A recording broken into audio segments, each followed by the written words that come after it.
এবং আমাদের জুলাই যোদ্ধারা, ছেলেরা, মেয়েরা, জনগণ, তাদের প্রতি গভীর শ্রদ্ধা ব্যক্ত করতে চাই এবং আমরা প্রতিনিয়ত তাদের কথা ভাবি যে কিভাবে আমরা এগোতে পারি। এত বড় একটা দুর্যোগ পার হয়ে এসেছি।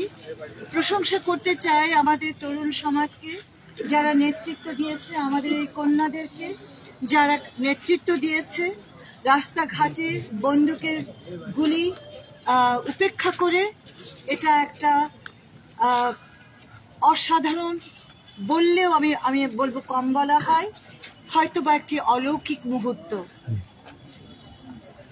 আজকে আমরা যে জায়গাটায় দাঁড়িয়ে আছি, নতুন করে দেশের কথা ভাবতে পারছি, নতুন করে দেশকে গড়ার একটা স্বপ্ন আবার দেখছি। একটা ন্যায্য, একটি সমতার ভিত্তিতে, একটি নারী পুরুষের সম্মানের ভিত্তিতে একটি রাষ্ট্র গড়ে তোলার যে আমাদের গভীর আকাঙ্ক্ষা আমাদের মন থেকে হারিয়ে যায়নি এবং 24 আমাদেরকে সেই জায়গাটায় এগোনোর জন্য নতুন শক্তি দিয়েছে, নতুন অনুপ্রেরণা দিয়েছে। এই যুগটা আমি মনে করি আমাদের বাচ্চাদের যুগ, আমাদের তরুণদের যুগ। এই যুগটা তোমাদের যুগ এবং যে কাজগুলো ভালো মন্দ আমরা করি, আমরা এখন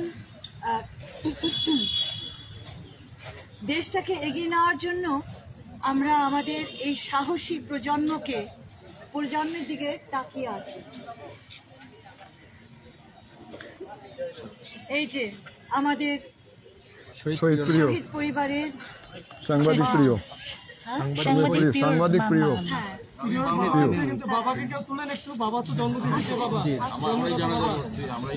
বাবা কিছু কথা বলতে চাই। নিশ্চয়ই।